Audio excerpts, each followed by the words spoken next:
Ladies and gentlemen, welcome to the VOE Wide World of Sports in our continuing coverage of the Patchwork World Championship.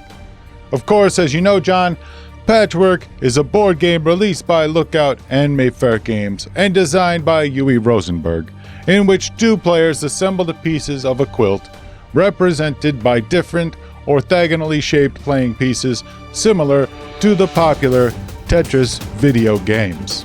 That's right, Howard, and in this competition, we've moved on to the father-daughter championship match between Elliott Miller and his daughter, affectionately known as the Smasher. Howard and I will bring you all of the action as the championship match proceeds. Howard, in the match we're watching, the quilt tiles, which are the Tetris-shaped pieces lining the top and bottom of the screen, are normally placed in a circular pattern around the movement board, but we've arranged them in this way to enable everyone to keep an eye on all of the action.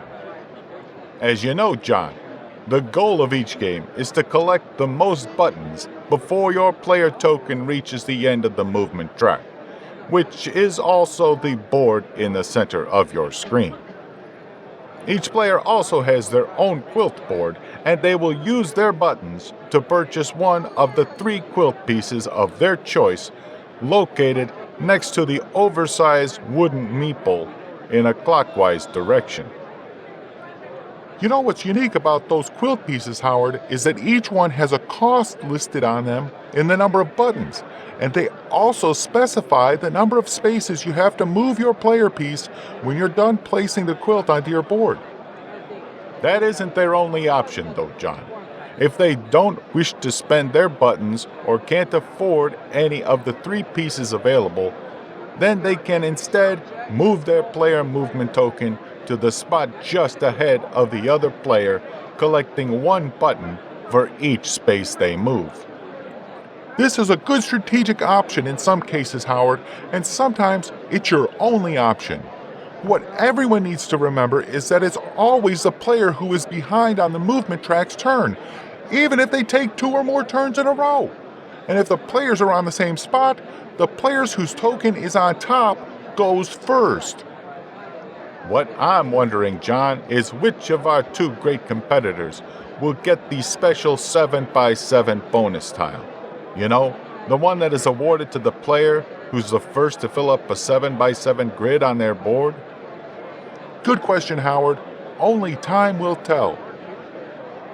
Let's take a look at the action going on right now. It looks like our competitor, the Smasher, has now purchased and placed a piece on her board and is moving ahead. She moves ahead 3 spaces, and she gets to collect her button income of 1. There we go. She now has 3 buttons stored away. Do you think that was a good move, Howard? Well, it looked like a pretty good move to me. Her pieces are fitting together well, but she does have that trouble spot that might give her some angst in the future. Dad's board looks pretty bare at this point. He just paid 2 buttons and bought a piece. This is really very exciting, Howard. I agree, John. Look how he fit those pieces together, leaving 1 space open on the board already. Is this a good idea this early in the game? I'm not sure, John. Maybe he has some kind of strategy planned. But I'm not agreeing with how it's going so far. You know, I can tell you that Patchwork is a simple enough game to learn how to play, but the simplicity is deceptive. There are layers to this game, and it makes it as complex as an onion. You can play it at whatever level you choose depending on the amount of thought that you want to put into it. For example, at the base level, you have to choose one of 3 pieces, pay for it, and place it in the most advantageous way possible. Or simply jump ahead and collect buttons if it seems like it's a good time or you can't afford any of the pieces. That's how every player's first game goes, and you can expect to end up with a negative or a very close to a negative score. You'll also forget all about that player order rule, and you'll end up alternating turns instead of following the player in back always goes first rule. A classic rookie mistake, John. I don't think we'll see any of that here today. That basic, non-strategic version of the game is fun in itself, but you just can't resist playing again and adding some strategy to your thinking. You'll buy pieces that will help you fill up your board faster, and then realize that those pieces have far fewer buttons on them to generate income. You'll fill up more of your board, but still lose because your button income was too low. We've seen it happen more than once, I know. Then the next game you really start thinking. You go for buttons that have income, but move you the least amount of spaces because the more turns you get, the more you'll fill up your board. But you also want to get those precious one-space leather patches, so don't try to be too careful. In the end, you score more points than ever before, but you know that you can do better. Your opponent is getting better too, and you want to stay ahead of him or her. And then finally, you're into that deep thinking mode. You start looking ahead at the pieces to plot your tile purchases, and that's how you can best mess up your opponent's strategy, by getting the one tile that you know they really want, or keeping it out of their reach. You know which piece to give you the most bang for your buck, and you'll realize that in the late game there are a few pieces that are worth the purchase because most of the efficient ones are already gone. That is the level of competition we're looking at here today, John. In all my days, I've never seen two greater competitors. What I'm getting at, Howard, is that this is the brilliance of Patchwork. It has so many strategic options to it that you don't even realize that they're there until you start to play. It looks like an innocuous quilt-making game that you would expect to see a couple of meemaws playing, and not serious gamers. But you would be wrong. This game is way better than it appears at first glance, and much more than the sum of its parts. It's short, entertaining, and it's challenging. Maybe we'd better get back to the game at hand, John.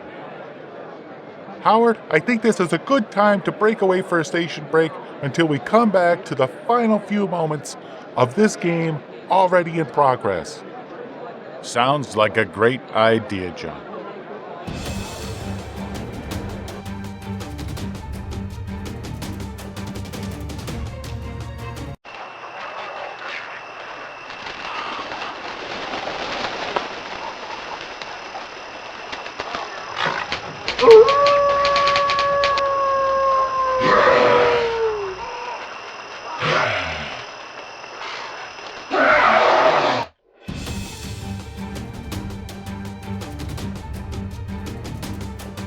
It looks like our players have reached their final moves, Howard. You are correct, sir. Dad is going in for the kill. It looks like, yes, he's picked up the tile that will allow him to complete the 7x7 grid and earn the 7 bonus buttons. Tough break for the Smasher, eh, Howard? I wouldn't count the Smasher out yet, John. Looks like Dad is moving again since he's still trailing the Smasher on the board. What's he going to do? This could be his last move. There you go. He's moving, and he's taking that piece. No, he's changed his mind, Howard, John, whoever you are. And he goes for the button income and lands on the final space. He collects 3 buttons for moving and 14 buttons for his final button income of the game. Very nice. Looks like he forgot to collect those 3 buttons, though. Well, that's okay. We'll get it in the post. Looks like the game's over for Dad, Howard. What do you think the Smasher will do? Well, she obviously needs to fill up some more spaces on her board, John. Dad has a huge amount of open spots on his board, and, as you know, there is a negative 2-button penalty for every open space on your board. That's it, Howard. The smasher is placing her final piece. And moving, she is now at the end. She's going to collect her final income button income for a total of 19 buttons. A spectacular finish for our young challenger. But will it be enough to beat her dad?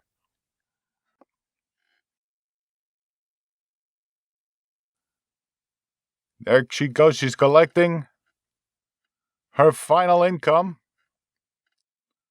What a great job by our two competitors here today. Now Dad is counting how many spaces. She's losing 14 buttons due to open spaces. What is this? There she goes. She still has quite a few left over there, John. Looks like Dad's counting his up too. He moves his bonus tile over. He's counting 30 buttons he's losing. 30 buttons. A terrible blow for Dad Howard. I don't think he'll be able to recover. You might be right, John. He's left with 11 buttons plus the 3 he didn't even realize he forgot to take on his last turn for a grand total of 14 buttons. And I can see just by looking at the board that the Smasher has 25 buttons. The Smasher easily wins the game. What a great game, Howard! I've never seen two better competitors! I agree with you 100%, John. And on behalf of all of us here at the VOE Wide World of Sports, I'd like to thank you for joining us in this review of Patchwork from Mayfair Games. Let me know if you found this review helpful by leaving a comment or sending me an email at elliott_miller@voiceofe.com. Make sure to subscribe to the Voice of E channel on YouTube, as I'll have a lot more thematic game reviews and board game giveaways, and you won't want to miss any of them. Please tell your friends to check out the Voice of E, and hopefully they will subscribe too. Thanks again, and until next time, keep your minds free. Good night, folks. Good night.